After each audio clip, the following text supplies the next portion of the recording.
గద్వాల జిల్లాలో travels bus దగ్ధానికి కారణం మితిమీరిన వేగం, డ్రైవర్ నిర్లక్ష్యమేనని ప్రాథమికంగా నిర్ధారించారు పోలీసులు. నేషనల్ హైవే 44 పై బీచుపల్లిలో అదుపు తప్పి బోల్తా పడింది జగన్ ట్రావెల్స్ వోల్వో బస్సు. క్షణాల్లోనే మంటలు చెలరేగి బస్సంతా వ్యాపించాయి. బస్సు బోల్తా పడిన సమయంలో ప్రయాణికులంతా గాఢ నిద్రలో ఉన్నారు. భారీ కుదుపుతో ఉలిక్కిపడిన వారంతా హాహాకారాలు చేస్తూ అద్దాలు ధ్వంసం చేశారు. అంతలోనే మంటలు చుట్టుముట్టేశాయి. 40 మంది ప్రాణాలతో బయటపడ్డారు. ఓ మహిళ సజీవ దహనమయ్యారు. 5గురికి కాలిన గాయాలయ్యాయి. గద్వాల జిల్లాలో జగన్ ట్రావెల్స్ బస్సు ప్రమాదానికి డ్రైవర్ నిర్లక్ష్యమే కారణమని ప్రాథమికంగా నిర్ధారించారు పోలీసులు. మితిమీరిన వేగం, డ్రైవర్ నిద్రమత్తులో జారుకోవడంతోనే ప్రమాదం జరుగుండొచ్చని పూర్తిస్థాయి దర్యాప్తు చేశాక యజమానిపైన చర్యలు తీసుకుంటామంటున్న డీఎస్పీ వెంకటేశ్వర్లతో మా ప్రతినిధి అహ్మద్ ఫేస్ టు ఫేస్.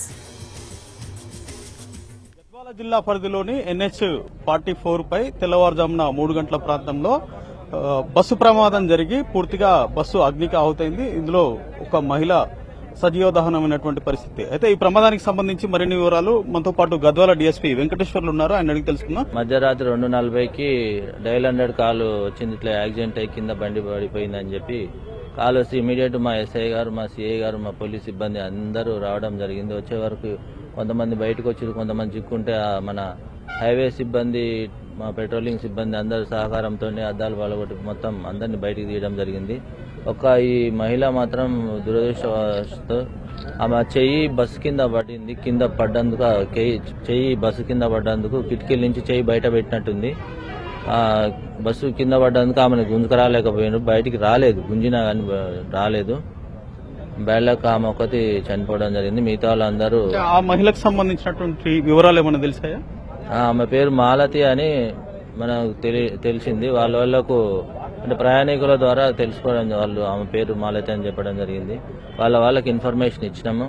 వాళ్ళు వేలో ఉన్నారు, వస్తున్నారు. వచ్చిన తర్వాత మేము ఇంకా డీటెయిల్స్ తెలుసుకుంటాం. అంటే ఈ ప్రమాదానికి కారణం ఏందో ప్రాథమికంగా ఏ నిర్ధారణకు వచ్చారు మీరు? మాకు ప్రాథమికంగా ఏమనిపిస్తుంది అంటే ఈ బస్సు డ్రైవర్ నిద్రపోయి ఉంటే సడన్ గా, అంటే ఓవర్ స్పీడ్ నెగ్లిజెన్స్ గా నడిపినందుకు ఏమైనా నిద్రపోయి ఉంటాడో. నిద్రపోతేనే బస్సు కిందికి వచ్చి కింద బోల్తా పడేది. లేకుంటే స్ట్రైట్ రోడ్డు, కర్వ్ లేదు, ఏం లేదు. డ్రైవర్ నెగ్లిజెన్స్ ఉందని మేము అనుకుంటున్నాం. అంటే ప్రమాదం జరిగిన తర్వాత బస్సు బోల్తా పడ్డ తర్వాత మంటల్లో కాలిపోయిందా, లేకపోతే ముందే మంటలు అంటుకున్నాయా ఏమైనా? కింద పడ్డ తర్వాతనే మంటలు స్టార్ట్ అయినాయని అనుకుంటున్నాం. ఓకే. అంటే ఈ ట్రావెల్ కి సంబంధించినటువంటి వివరాలు ఇంకా ఏమన్నా మీ విచారణలో కొత్త విషయాలు వెలుగులోకి వచ్చాయా? అంటే ఇది జగన్ ట్రావెల్స్ సంబంధించింది. ఇది హైదరాబాద్ టు చిత్తూరు వెళ్తుంది. ఇందులో ఎంతమంది ప్రయాణిస్తారు అనేది వాళ్ళ